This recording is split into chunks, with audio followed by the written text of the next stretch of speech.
Hey guys, Nicole Scott here for Mobile Geeks, and Don Dalhmann is my chauffeur Hi. today. Hey Don. Hi, Nicole. So we are in the Dolomite Mountains, I believe. It is. It's Yeah. South Tyrol, and we are at a little town called Bozen in German is the name, and Bolzano in Italy. Italian, sorry. And we are in the brand spanking new Audi A4. Yes, we are. So we were driving. We have to be honest. We were driving around yesterday Yes. also. So we had a full day, and we're driving on very small roads. That's why I maybe look a bit surprised in between. But we had a full day with the car so far. It's a brand new 2019 or 2020 Audi A4, and yeah, you didn't drove the first version of this car. That's true. So That's what's your impression? So I came into this trip expecting to absolutely love the A4 just because of its legacy in Canada. Like if you had an A4, you were not too pretentious, but you were doing well for yourself because you were working really hard. So I was very excited for this. But overall, I've been a little bit disappointed by the interior, but very happy with the performance, the drive performance of the car. So this is something that I've been pretty pleased with. But I'm not quite sure about the interior. What about you? Ah. Well, start from the exterior. Or I start from the exterior. I remember when I first saw the new version of the A4. That was 4 years ago, in the studio somewhere near Ingolstadt, and they showed me the car, and I was like, and they were like, "Oh, that's a new A4, and everything is brand new, and blah blah blah." So what the PR guys are doing. And then they showed me the car, and I was like, "Where's the new A4?" So it basically looked like the old one, which is not entirely true, but it's like you saw it and were like, okay. So they did a whole renovation now for the revamp of the A4. So And it looks good. and it really looks It good. really looks good. It looks like that it's supposed to have looked 4 years ago. It's really looking good. Even the base versions are really good. They made a smaller grille. They add some edges and some roundings to the car, so it's really working well. Performance, yeah. I mean, if you drive an Audi, you can feel it. You have a very direct steering. You have these kind of very good engines. The diesel engines I'm not a fan of diesel engines, but they're okay. The gasoline version, which we have now, with nearly 200 brake horsepower, I think is the ideal engine for this car. Yeah, but interior, Yeah, so yeah, it's complicated. it's I mean, they still have it's changed. They have the same display, this digital display since so like the digital cockpit is 5 years still or so. amazing. Yeah, it's still Right. the Nvidia stuff. Yeah, the It's digital cockpit, I cannot complain about the Yeah. UX in the digital cockpit. Yeah. The controls, about like what you can see in the center, how the navigation works, Yeah. all of these things, I think the digital cockpit is working so well. Yeah. My big issue is with this 10-inch display that they've just stuck into the middle of the console. I mean, so to catch you up on what Audi's been doing the last few years, which I've been 100% supporting, they've gone to this triple screen display, right? So they had 3 different levels of display, one for the climate control, another one for just sort of like writing or something, and then they had the big one in the top, right? So in the A4, they've gone back to a single display, and they've gotten rid of the knob, right? So Audi used to have this control knob That was wrong, yeah. that you were able to a little bit of a We're driving we're stuck in it. Oops. cul-de-sac. Yeah, exactly.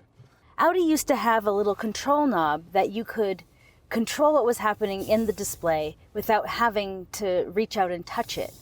And now that they've gotten rid of the 2 bottom displays, now you have to reach up and touch it. So it just seems very counterintuitive and a massive step backwards to me.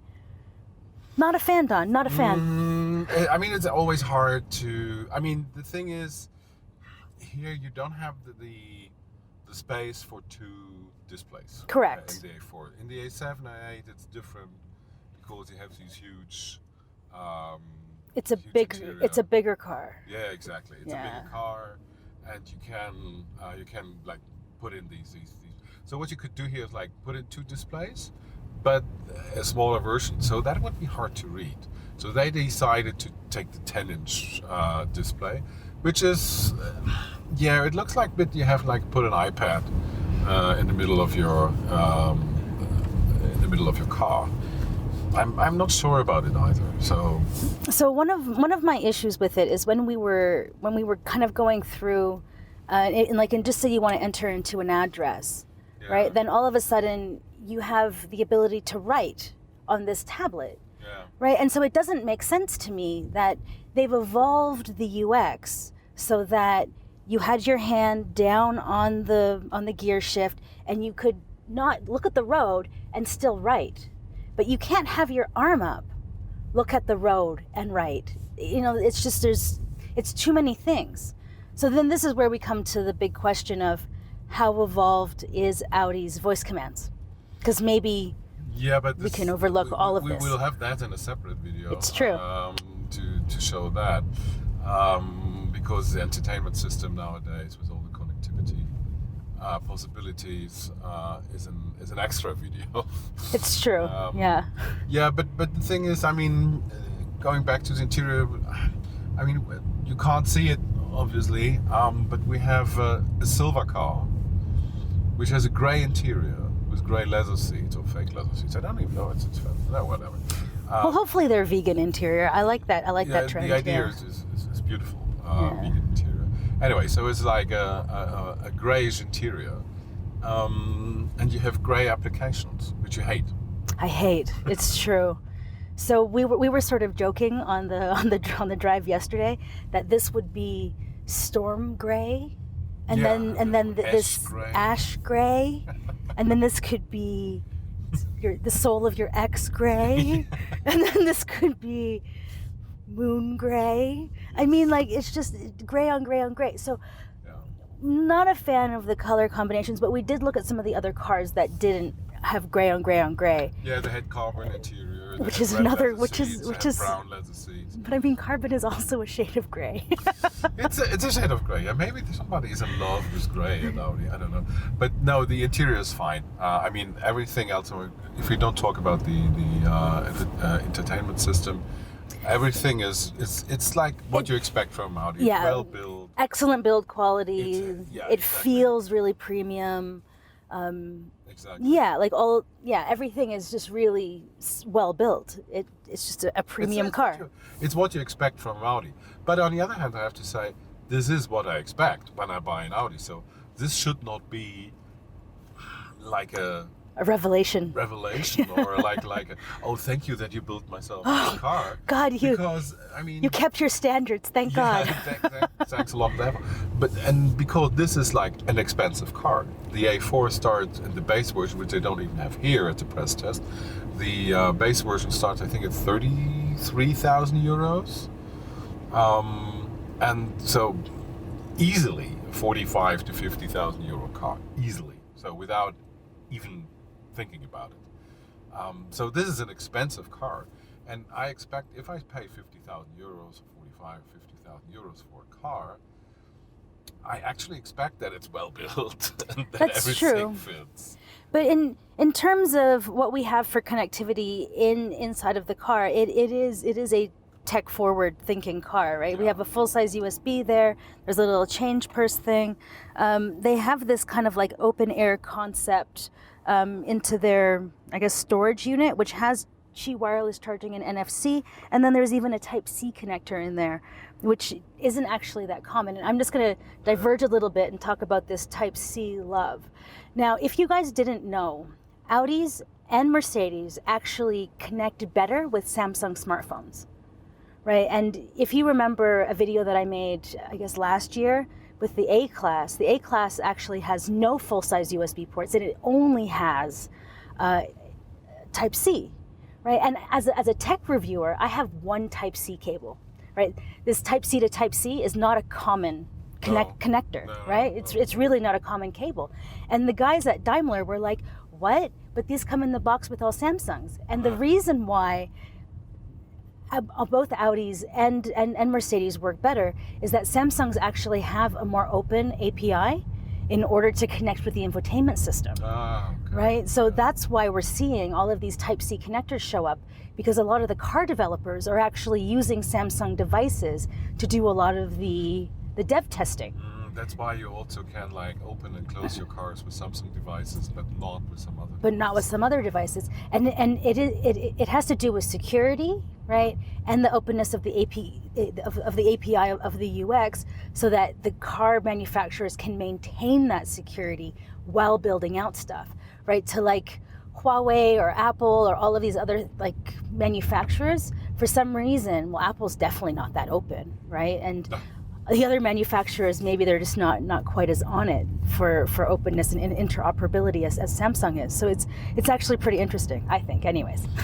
Yeah, and they have like 2 USB connectors on the back, so you can load your phone when you sit on the back. So they have a lot of connectors in the car. Mm-hmm. I think that's well thought of. The controls for the climate control, etc., are perfect. Very nicely made. We know I think they do it since the A3 2012 or so in that way. So it's really it's a really good car.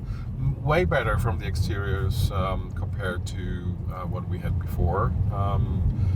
Much more, I think, a bit more elegant also, a bit more sporty, a bit more edgy.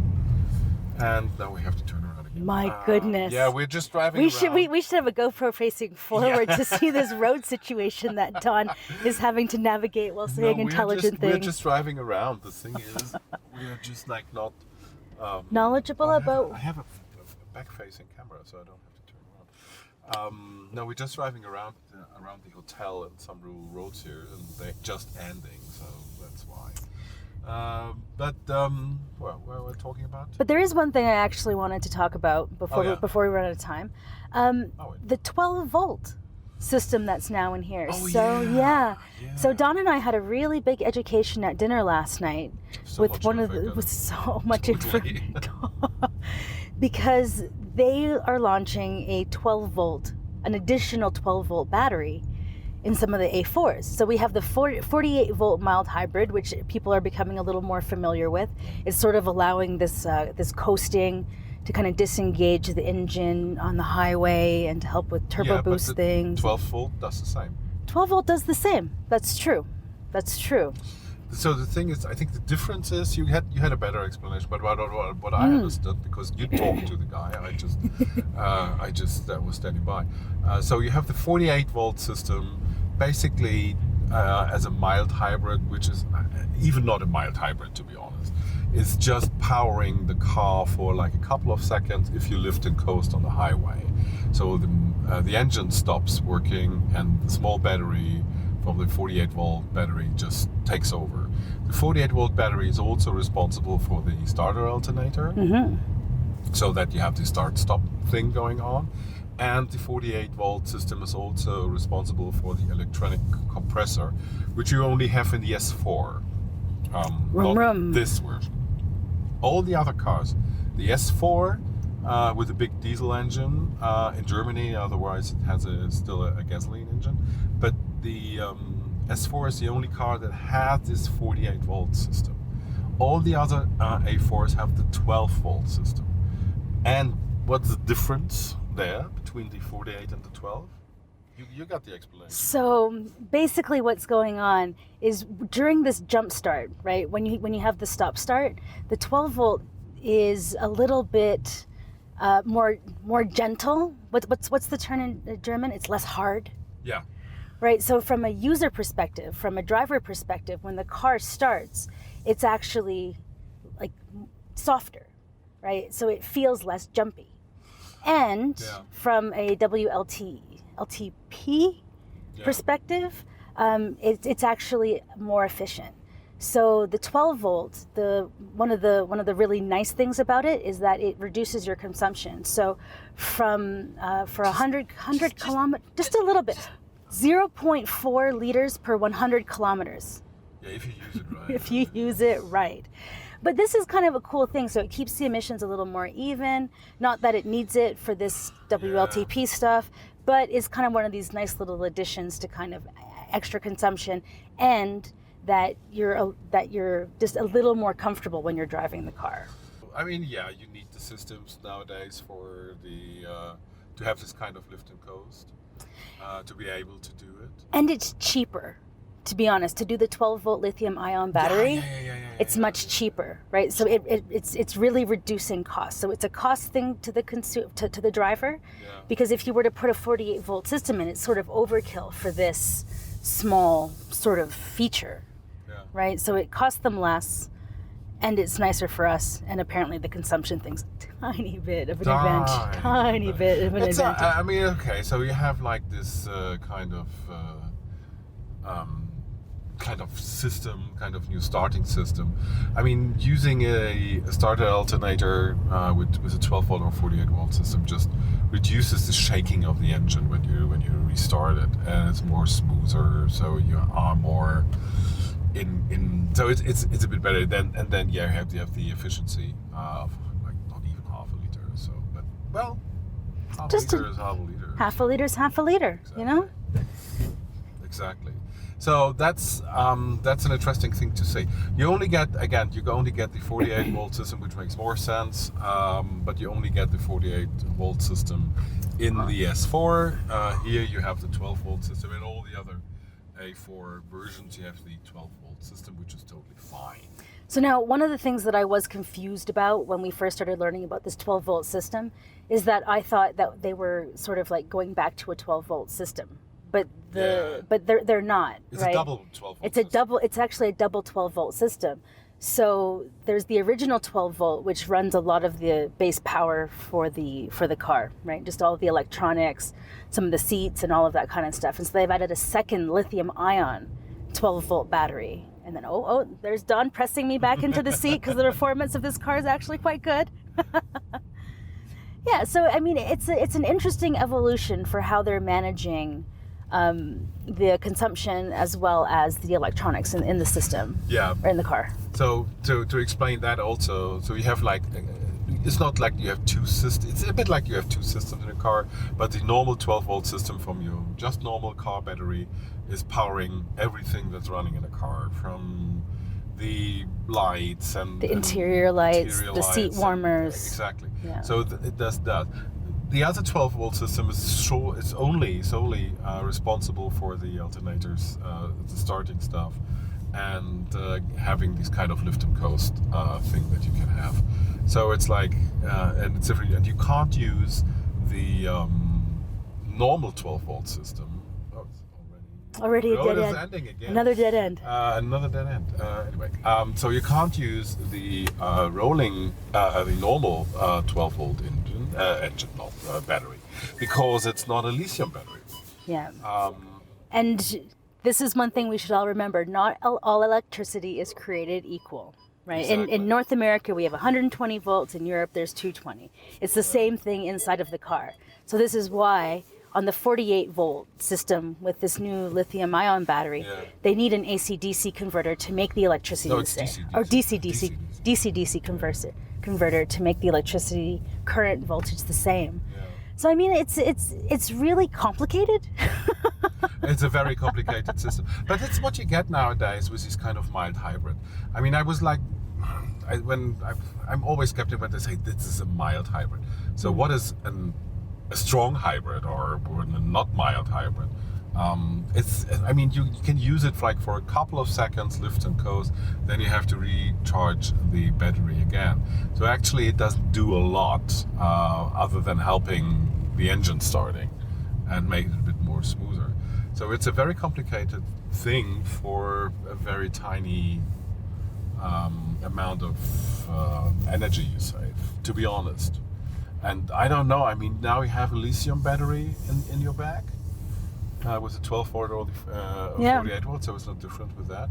I don't know how much emission the battery costs to produce, and compare this to what you save. That's also very true. I mean, what's the carbon footprint of the battery itself? Because lithium-ion's not it's not light.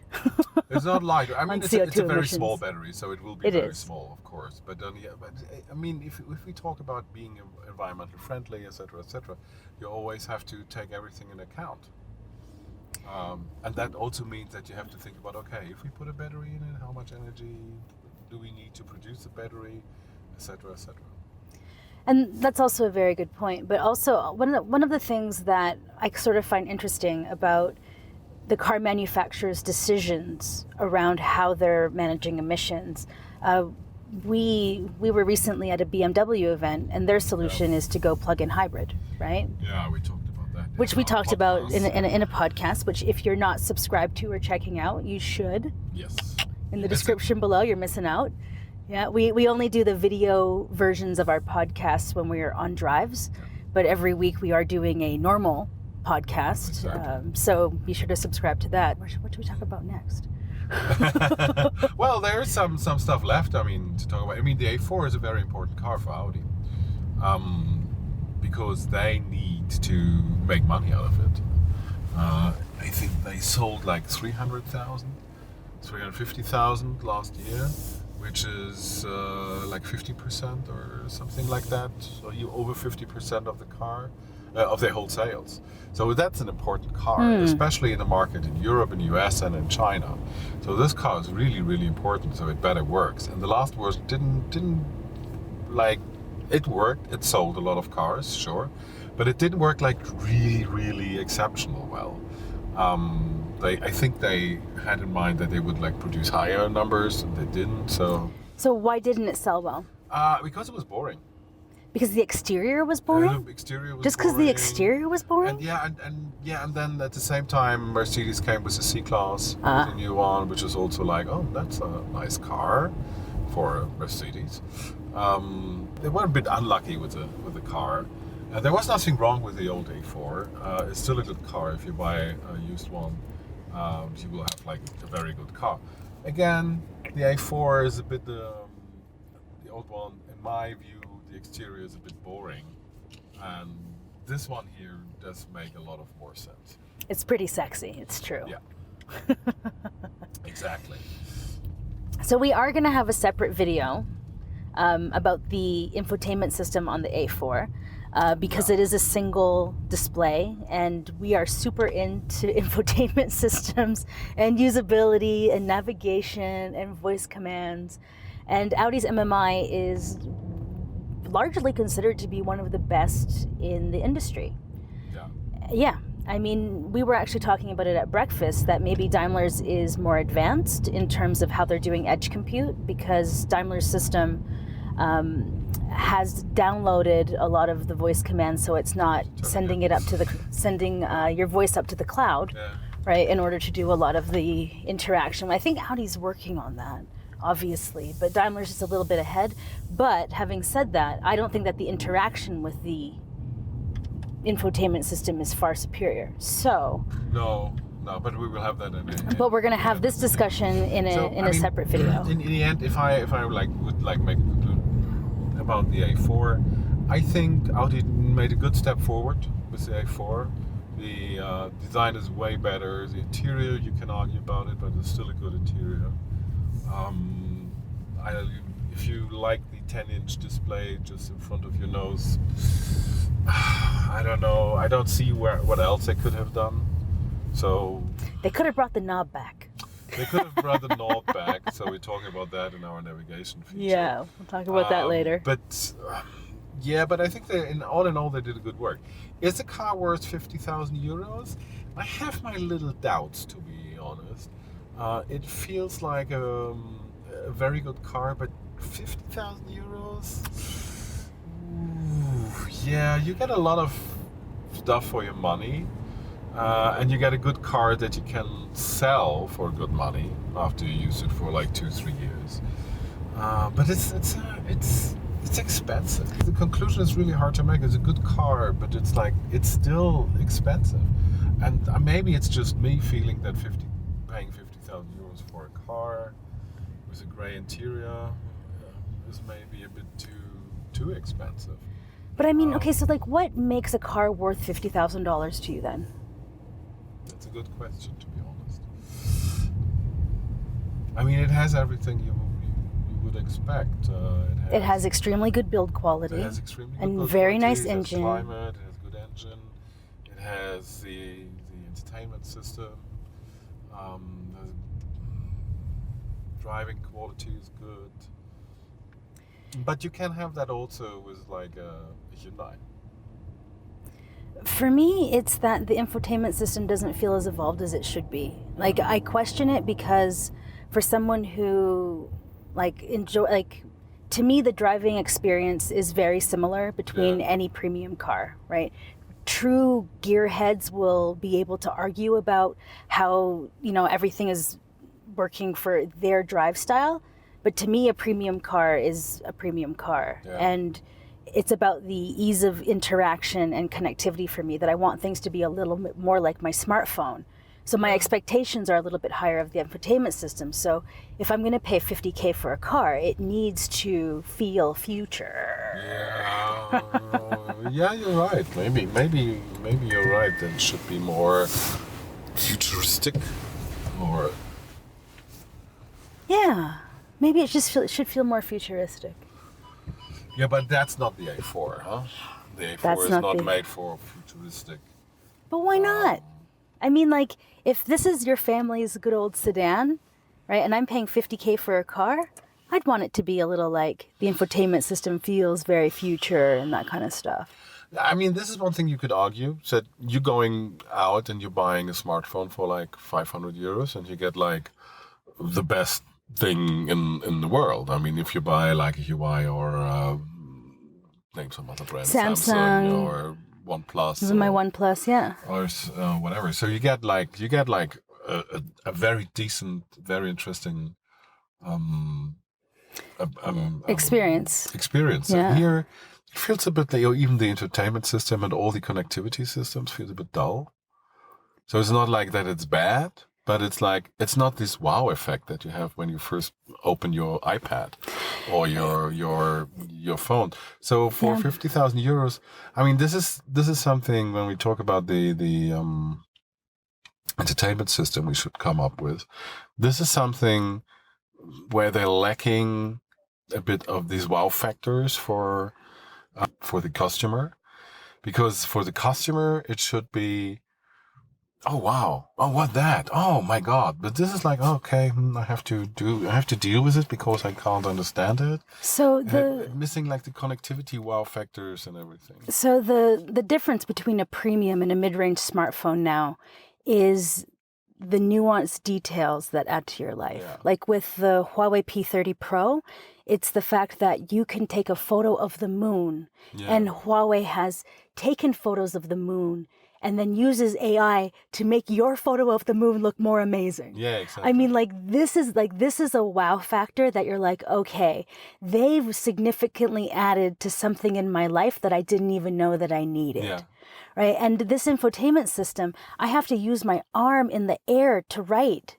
Like, it just doesn't feel like it's been so well thought out that it's like taking me into its interior and guiding me through the world in a way that a premium car should. Like, maybe my expectations are just too high.